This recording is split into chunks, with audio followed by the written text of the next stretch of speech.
Ficou muito alto. Já está, já está.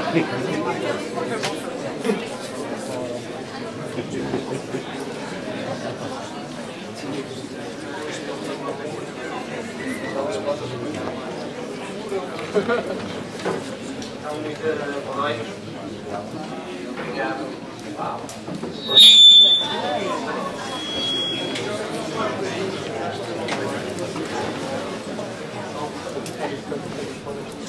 Bom, bem-vindos à oitava sessão do Wake.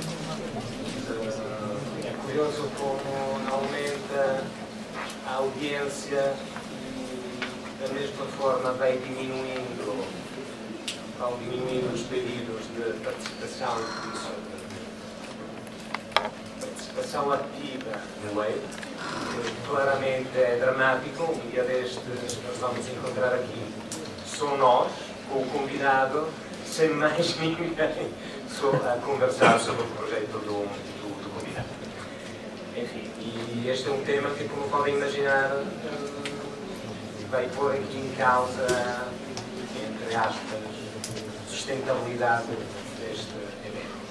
É dramático, mas é um bocadinho o que vocês querem.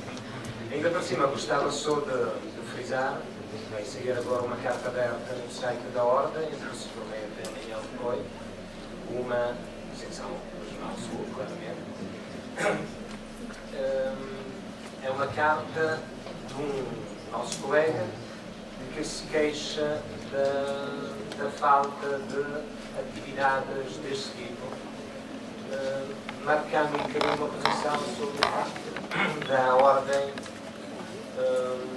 sublimar sempre os mesmos 12 eventos. Se ninguém vier aqui participar a UEDA, é capaz de ter razão. Bom, então vou passar aos agradecimentos às caras da Aliança que nos ofereceram aqui o espumante, que podem abrir à vontade. Aliás, ainda não vi o som daqueles que marcam este momento. E o nosso special guest, que é a EDM.net, uma empresa de 3D, imagem. Os responsáveis estavam aqui, por isso qualquer dúvida, qualquer curiosidade, necessidade que queiram resolver, passarão aí. Tenho aqui mais bom, são as regras aqui do jogo do Wake. São 13 minutos, cada um apresenta-se e vai contando o projeto que está a desenvolver nesta fase. E depois, a tertulia. Que é um elemento fundamental. Quem veio à caça de crédito não fuja logo, não há folhinha, pelo menos até as 11. De resto, vamos dar começo